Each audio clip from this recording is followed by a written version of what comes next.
শ্রমিক ভিসায় বিদেশে যেতে কত টাকা লাগে? 3, 4, 5 লাখ, কেউ বলবেন আরো বেশি। কিন্তু সরকার নির্ধারিত ফি এর থেকে আরো অনেক কম, কোনো ক্ষেত্রে 1 লাখ টাকারও নিচে। যখন কোনো বিদেশি কোম্পানি তাদের নিজের কাজের জন্য উপযুক্ত লোক চায়, তখন সেই ডিমান্ড লেটার গুলো কখনো বাংলাদেশ সরকারের কাছে, কখনো রিক্রুটমেন্ট এজেন্সির কাছে আসে। তারা তখন ডিমান্ড লেটার অনুযায়ী যোগ্যতা সম্পন্ন লোক পাঠায়। আর এই যে বিদেশে চাকরি, এর জন্য মুখিয়ে থাকে হাজারো যুবক। বিদেশে গেলে ভাগ্য ফিরবে এই ধারণা থেকেই তারা ধর্ণা দেয় এজেন্সিগুলোতে। আর এজেন্সির হাতে চাকরি থাকুক আর না থাকুক, তারা দেখায় মোটা বেতনের লোক, থাকা খাওয়া সব কোম্পানির, খালি টাকা জমাবেন আর বাড়িতে পাঠাবেন। যেহেতু এজেন্সিগুলো বিদেশে চাকরি নিশ্চিত করে দিচ্ছে, তাই তারা প্রসেসিং ফি বা সার্ভিস চার্জের নামে আদায় করে নেয় অতিরিক্ত অর্থ।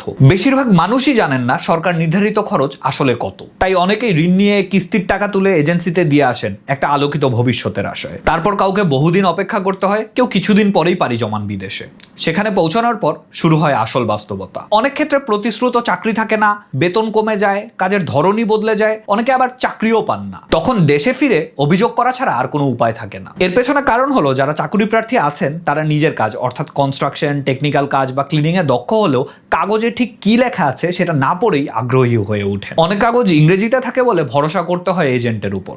তাই বিদেশে চাকরির খোঁজে যারা এজেন্সিতে যাবেন, তাদের কাছে অনুরোধ, আপনাদের কাগজপত্রগুলো পরিচিত কাউকে বা কোনো স্কুল শিক্ষককে দেখিয়ে নিন টাকা দেওয়ার আগেই। একটু সাবধানতাই আপনার ভবিষ্যৎকে উজ্জ্বল করে তুলবে। সব এজেন্সি নয়, তবে বহু এজেন্সিতে এই প্র্যাকটিসটা চলে আসছে বছরের পর বছর ধরে। এজন্য বহু এজেন্সির লাইসেন্স বাতিল করা হলো, তারা ফিরে আসে নতুন নামে, পুরনো প্রতারণায়। সবচেয়ে বড় সমস্যা হলো, মানুষ যখন দালালের প্রতারণায় রাতে অনুমোদিত রিক্রুটিং এজেন্সিতে যায় আর সেখান থেকেই প্রতারিত হয়। পার্থক্য এবার প্রতারকের হাতে থাকে বৈধ লাইসেন্স। এখন প্রশ্ন হচ্ছে, অনুমোদিত রিক্রুটিং এজেন্সি মানেই কি নিরাপত্তা, নাকি লাইসেন্স আর আড়ালে চলছে একই প্রতারণা?